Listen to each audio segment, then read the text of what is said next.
So I don't know if I would have changed my sermon if I had known today was the UN Day of National Social Justice, but perhaps we can, it's me preaching, so there should be plenty of social justice there. So my remarks this morning are titled Wade in the Water, and we will be singing that later on. I wanted to share with you passage from Luke 6, but I am going to wait until the sermon part to do that. But in summary, what I'm going to talk about is that we have permission to break the rules in the name of love or in the name of kindness. So if you get nothing else out of this, that's what it's going to be. So let us begin with the idea of the river that is in Revelation 22. It's the river of water of life that it's writing about. And Revelation talks about it being as bright as crystal. So imagine in your mind this beautiful river that's bright as crystal, and it flows from the throne of God right through the middle of the streets of the city. And beside the river there's a tree of life on either side. And on that tree, there are 12 kinds of fruit, one for each month. And the leaves of the tree are for the healing of the nations. They are fed by the river of the water of life. And I think maybe the leaves on those trees are probably medicinal, for the healing of the nations. And then in Psalm 46, there's another allusion about what we learn about this river. The streams make glad the city of God, the holy habitation of the Most High. So the river feeds and nurtures the city of God. So this river is kind of important, at least in those two books. So we're going to put that in our mind. And for my purposes today, I'd like for you to think of it as actually having a couple of different sources, a couple of different streams that will come together. So we've seen that where a creek will come in and feed into a stream that feeds into a river and so forth. So there are different bodies of water there, but let us remember that God is in those waters. Maybe if God would have 2 feet, there are 2 feet, one on each of those 2 streams coming together. The water swirls around the sacred, giving new life to everything that is in it and going downstream. Okay, now we're going to return to that stream, hold that in your mind, and all of its life-giving properties. But first, I want us to focus on Luke 6, 27 through 38. And it tells us what the gospel is really about. And if you are not disturbed after hearing it, I don't know that you're listening. So Jesus says, I say to you that listen, love your neighbors, do good to those who hate you, bless those who curse you, pray for those who abuse you. If anyone strikes you on the cheek, offer the other also. And from anyone who takes away your coat, do not withhold even your shirt. Give to everyone who begs from you. And if anyone takes away your goods, do not ask for them again. Do to others as you would have them do to you. And if you love those who love you, what credit is that to you? For even sinners love those who love them. If you do good to those who do good to you, what credit is that to you? For even sinners do the same. If you lend to those from whom you wish to receive, what credit is that to you? Even sinners lend to sinners to receive as much again. But love your enemies, do good and lend, expecting nothing in return. Your reward will be great, and you will be children of the Most High. For God is kind to the ungrateful and the wicked. Be merciful, just as God is merciful. Do not judge, and you will not be judged. Do not condemn, and you will not be condemned. Forgive, and you will be forgiven. Give, and it will be given to you in good measure, pressed down, shaken together, running over into our laps. Take a deep breath, everybody. That's the gospel. And it's really huge, right? So I'm going to break it down and tell you about how to live out this outrageously upside down gospel. So we're going to turn to an 11-year-old African-American child who lives in Texas named Orion Jean, who was recently named by Time Magazine as its Kid of the Year and a kindness ambassador. Now, he began his work to transform his world at 9 years old when he entered a speech contest specifically to win the $5,000 prize money. And he did, because he had a place for that money. He wanted to invest it, and he did, into a food initiative that he called Race to Kindness. And since then, 2 years, he has collected and donated 100,000 meals to food insecure families. He thought of it at 9, he did it at 10, it's now 11 years of age. Then, he's not done. Then he branched out to share his love of reading to kids who live in book deserts and delivered 500,000 books. He now wants to organize campaigns to highlight those people who are doing good deeds for others, who are racing toward kindness. His is a call to action, and it's all about kindness. And he's only 11. Now, we live in a time when the world is in crisis and old institutions are crumbling. The Christian church, at least in the Western world, is one of those. The old and useless parts of the Christian church are imploding, and Christianity as we knew it is and will continue to fade into oblivion. The parts that exclude sexual minorities or restrict the rights of women, the parts that participated in or approved of enslaving people, stealing native lands, and represent the privileges primarily of white people, are all being challenged as corrupt. And they are. But now we must consider what Christianity is going to be like in this new century. What new thing is God doing with us now? What is emerging from transitioning from the most segregated hour of the week, 11 o'clock on Sunday morning, to a hybrid community that knows no geographic boundaries, that excludes no one, and actively works to erase divisions and hierarchies? Just where are we headed?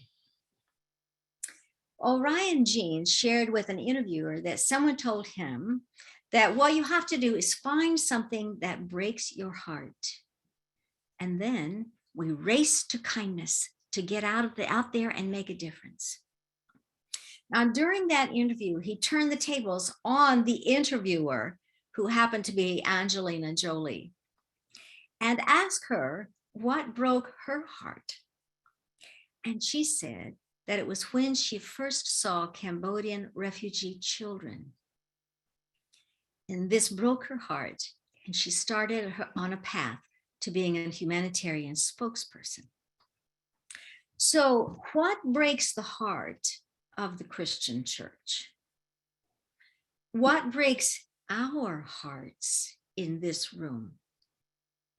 Well, it cannot be our grief at a dying church. It can't be based on our sorrow that the church is increasingly irrelevant. Our heartbreak that will get us on a race to kindness is grounded, or must be grounded, in love. As Orion would say, kindness. But there's another piece of this kindness that I think that I heard from Pastor Jackie Lewis at Middle Church in New York City. She was interviewed as an alumni from Princeton Seminary, and she advises us to be fierce lovers. And she describes ferocious love as having moral courage. She says we must ridiculously let go of the baggage that we carry and take on morally courageous actions that are directed toward the world. And she calls this a rule-breaking kindness. Race for kindness fierce love, rule-breaking kindness. So we return to Jesus' teaching in Luke 6 and look for fierce love and rule-breaking kindness. And there we can see that the rule is retaliate in kind against those who hate you, curse you, and abuse you. Yet a rule-breaking kindness does good to those who do those things to us. The rule is that when someone strikes you dismissively and in an insulting fashion backhands you, a rule-breaking kindness offers the other cheek so that they are required to slap with an open palm, a sign of respect rather than disrespect. The rule is that gift giving has to be reciprocal. And yet a rule-breaking kindness is to let it go. The rule is that if someone steals from us, we must demand retribution. But a rule-breaking kindness says, let it go. The rule is we love those who love us. We give to those who return the favor. And yet, a rule-breaking kindness is to be kind to those who and least expect a return. Jesus is talking about rule breaking because he's a rule breaker himself. And rule breaking is a way to heal. It is a way to bring the realm of God on earth as it is in heaven. So let's envision standing on that river, in that river of God, where these two streams that flow to the city. In one fork is today's stream of judgment. It is polluted by irrelevant institutions, perhaps including the church. It is polluted by fear. It flows into disrespect and cynicism. And did I say judgment? Oh, I did. This fork started in the beginning in the heart of God, but it got polluted. God is in that fork, in that river, of course, but can barely be heard for the judgments. But rule-breaking kindness will clear the pollution of the judgment, lest we be judged. And all this goodness and forgiveness gets pressed down and shaken together, running over into our laps, according to Luke. But in this other stream, there is a race for kindness. The color of this stream is fierce love, and the current is a rule-breaking kindness. Now, at some point, these two streams come together, merging and swirling through humanity's existence, and one can purify the other, but the other can pollute the first. I'm going to repeat that. One can purify the other, but the other can pollute the first.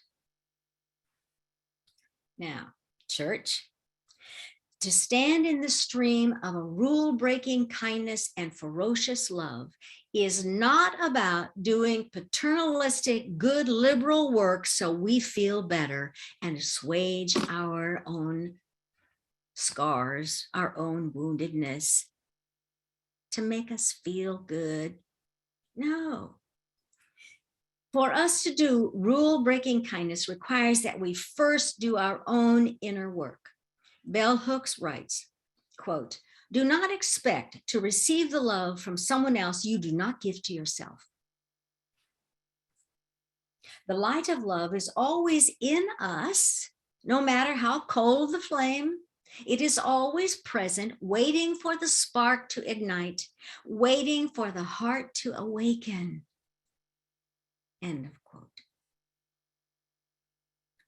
Awakened hearts emerge into and out of self-love, opening ourselves to see our beloved selves, not perfect selves, faithful, but certainly beloved, beloved by God and loved by ourselves.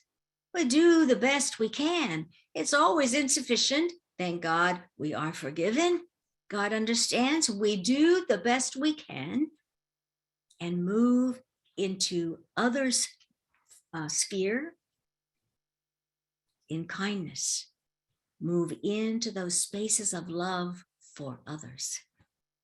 And then we will fully race for kindness, a rule-breaking kindness, fierce love. And we wade into that water unashamed. Reverend Dr. Lewis, whom I mentioned, says, quote, "You are the only one standing in the world where you are, seeing what you see, knowing what you know. You are the only one." And then she goes on to say, you gotta love yourself to do the work. Love your flesh so you can love your neighbor as you love yourself. You don't have to do it all, she says. The invitation is to step into the river and be part of the flow of the work that we are called to do. End of quote. You got that? Self-love, self-acceptance, and certainly we accept grace, forgiving ourselves for our lack of perfection and all the ways we have screwed up and been blind. Self-love moves us into that water to love others and purify the pollution of judgment and fear and scarcity and greed. And we race for kindness, a rule-breaking kindness with fierce love. What is the future of the Christian church? What is the future of this congregation?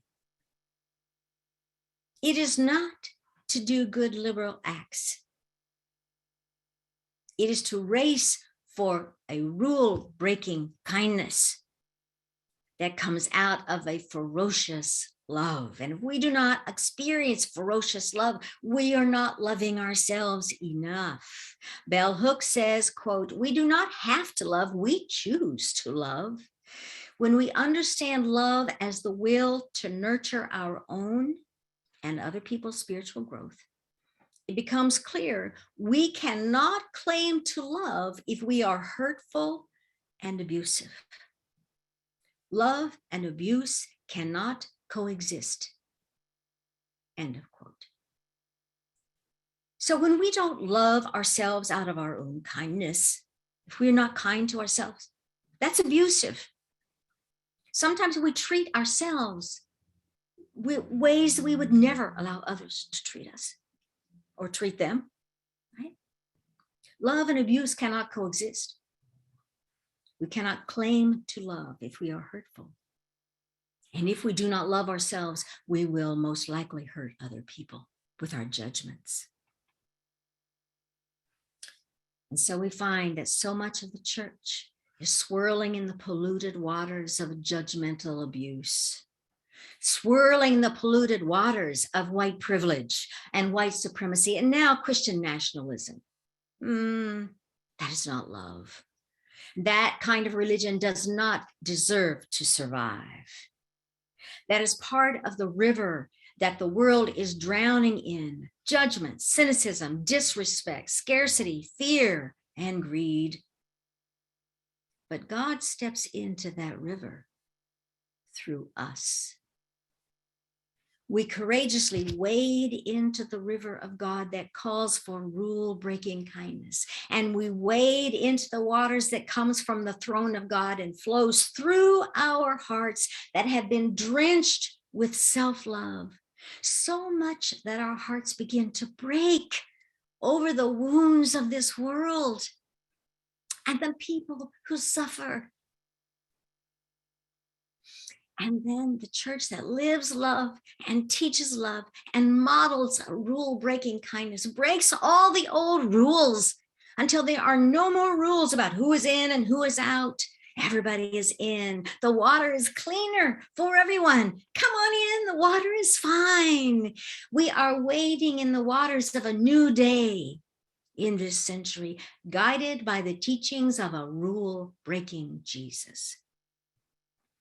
We are wading in the waters of rule-breaking kindness that begins with self-love and expands outward to all we meet. Come, let us wade in the water together and change the world in Jesus' name. Amen.